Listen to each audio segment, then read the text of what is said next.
Episode 4 of Season 5 starts with Joe conflicted about his feelings for Bronte. Despite his growing attraction, he reminds himself that he must prioritize his marriage, especially for the sake of his son, Henry. Joe finds some relief in the fact that Henry likes his therapist, George, and things seem relatively stable in that area of his life. However, tensions rise between Joe and Kate. Kate remains emotionally distant and asserts her independence, choosing to fire Regan for embezzlement without consulting Joe. Rather than intervening, Joe decides to let Kate handle it her way, seeing an opportunity to use the situation as cover for his bigger plan involving switching twins, Regan and Maddie. Joe struggles to convince Maddie to impersonate Regan. Maddie, who has always felt inferior to Regan, doubts her ability to pull it off. Joe tempts her with the idea of cancelling Regan's prenup, which would grant her access to Harrison's wealth. Meanwhile, Joe remains distracted by Bronte. This distraction works to Bronte's advantage when she persuades him to open the bookstore the next day. Joe acts awkwardly around Bronte to avoid intimacy, making her believe he is upset over her previous romantic advance. Bronte clarifies that she had been in a bad mental state and does not want to be responsible for breaking up his marriage. She also expresses excitement about Joe's next serial killer story but backs off when she notices his hesitation. Joe, meanwhile, resents how easily Bronte understands him. While Joe wrestles with his emotions, Kate confronts Regan about the embezzlement. But Regan has dirt on Joe, security footage placing him at Bob's house and a looming autopsy that would expose Bob's fake hanging. Regan blackmails Kate, demanding her resignation in exchange for silence. Later, Bronte shares her writing with Joe. Her piece focuses on toxic love and a persistent ex-boyfriend, stirring Joe's violent impulses. Although he pulls back, Bronte surprisingly sympathizes with punishing abusers and explains the concept of chaotic good versus chaotic evil using a moral alignment meme. This conversation inspires Joe with a new approach to coaching Maddie into becoming Regan, by tapping into her hidden rage and resentment. Joe impersonates Regan to provoke Maddie, pushing her to channel her anger. However, the plan takes a turn when Kate informs Joe she plans to resign, refusing to be part of any murder plots. Kate makes it clear that she does not view Joe as a romantic savior but rather as an uncontrollable beast, unlike Bronte, who accepts Joe's darker nature. Realizing this, Joe decides to act independently. Joe ambushes Regan but underestimates her physical strength. Regan easily overpowers him, unmasks him, and realizes Kate must have sent him.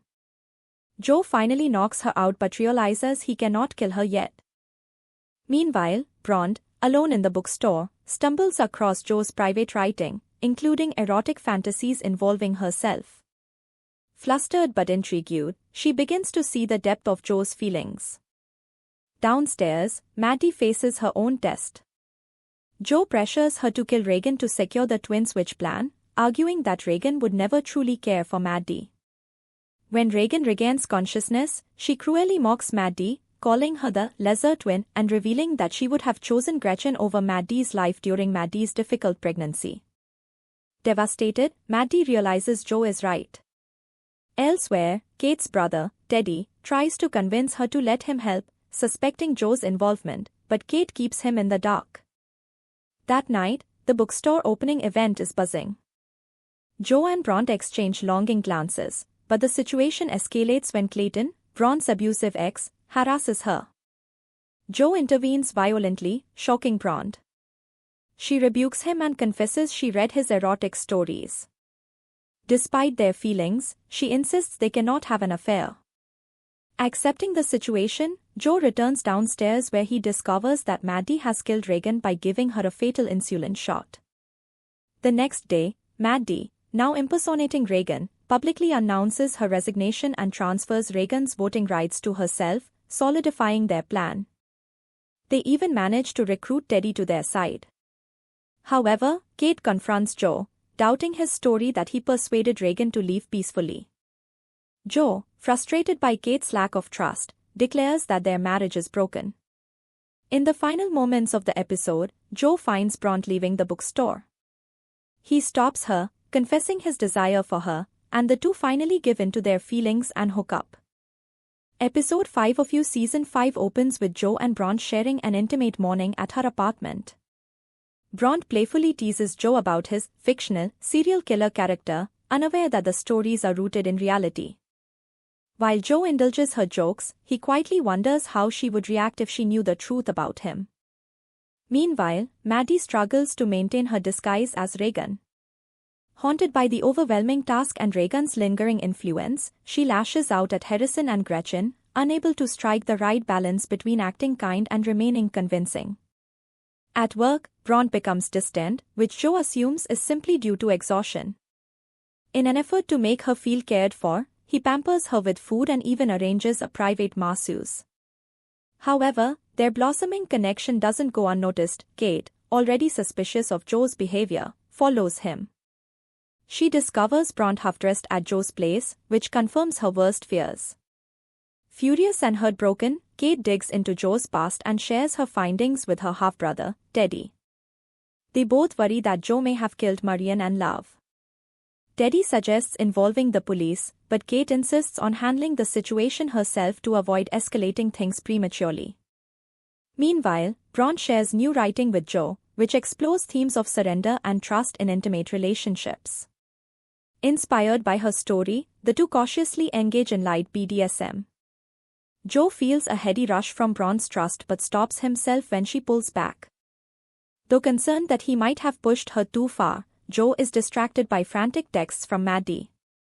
When he meets Maddie, she is on the brink of a breakdown. Tired of the charade of impersonating Regan, she wants to quit. Joe persuades her to endure for another month, suggesting that timing will make Regan's disappearance less suspicious. However, when Joe returns to Bronte's place, he is stunned to find it abandoned. Bronte has left a breakup note and taken all her belongings. Reeling from Bronte's sudden departure, Joe returns home only to find Kate even more hostile. She throws away the tea he made for her, and Henry finds a knife hidden in their bed, an alarming sign of Kate's growing fear and mistrust. Kate openly confronts Joe about murdering Love and having an affair. Joe pleads with her, claiming he would do anything for her, even offering his life. However, Kate has had enough. She decides to divorce Joe, proposing joint custody of Henry. Despite the heartbreak, Joe feels a sense of relief. His marriage, which had become a hollow shell, is finally over. Driven by anger and a desire for closure, Joe seeks out Clayton, but finds his place abandoned and his gun case emptied. Suddenly, Bronte calls Joe in a panic, claiming she's in danger. He races to an empty beach house where he finds her. Bronte tearfully confesses that she fled with Clayton, but realized he was a jerk and sent him away. She admits that being the other woman in Joe's life shattered her romantic fantasies. Joe reassures her that their relationship can be real now that he is divorcing Kate, reigniting hope between them. Meanwhile, Kate confronts Maddie at Regan's house. Maddie tries to maintain her cover but eventually breaks down, confessing everything about the twins' witch scheme. Surprisingly, Maddie expresses gratitude towards Joe for exposing Regan's emotional abuse, suggesting he liberated her from her sister's toxic shadow. Back at the beach house, Joe and Bronte share a tender moment, dancing and fantasizing about a future together. Their bond deepens as they engage in more consensual light BDSM, cementing their emotional and physical connection. However, trouble soon arrives. Clayton shows up, furious and violent. He attacks Bronte, and Joe intervenes. The two men get into a brutal fight, and Joe ultimately kills Clayton to protect Bronte.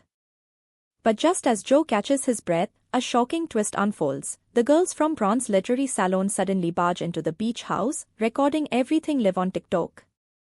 They call Bronte by her real name, Louise, and accuse Joe of being a dangerous predator. To Joe's horror, Bronte points a taser at him. In an instant, he realizes the devastating truth: Bronte has been playing him all along. He has been catfished. Episode 6 of You Season 5 kicks off with a flashback to the time when Beck was dating Joe.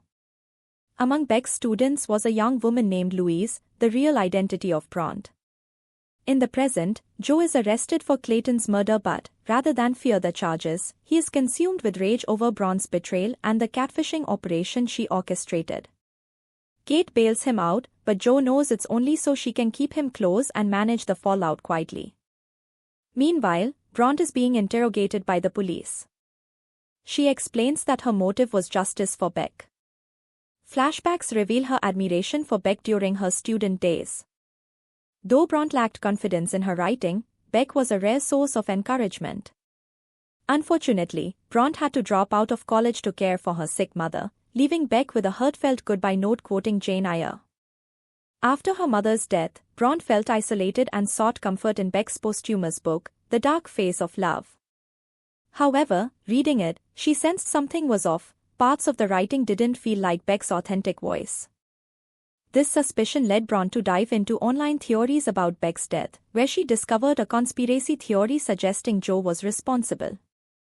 Bronte then connected with Dam and Phoenix, amateur vigilantes who shared her doubts, and Clayton, the son of Dr. Nicky, the man wrongly convicted of Beck's murder. The trio bonded over their belief that Joe was guilty, but abandoned their mission when Joe was believed to have died at the end of season 3. After Bronte's mother passed away, her only family became these friends, and when Joe resurfaced as Kate's husband, they revived their quest for justice. Moving in with Dam and Clayton in New York, Bronte grew frustrated by their lack of a concrete plan. It was this frustration that led her to break into Joe's bookstore, an impulsive act that ultimately changed everything. Joe caught her, but rather than exposing her, he showed interest. Terrified but intrigued, Bronte realized Joe was attracted to broken birds he could save, a pattern noted by another of Joe's ex, Karen Minty, at Minty Fresh Online. Sensing an opportunity, Bronte crafted a new persona, weaving truth and fiction into a compelling backstory. In this story, Clayton was painted as her abusive ex, giving Joe someone to save her from. Dam and Clayton were skeptical about Bronte getting so close to a known killer but agreed to her plan. Things progressed quickly. Joe's research into Louise only reinforced her fabricated backstory, eliminating any suspicions. As they grew closer, Bronte's feelings became real. Especially during a tender conversation about Beck, Bronte saw a side of Joe that contradicted the monster image she had been fed. This new perception caused tension with Clayton and Dam, leading her to pull back from their original mission.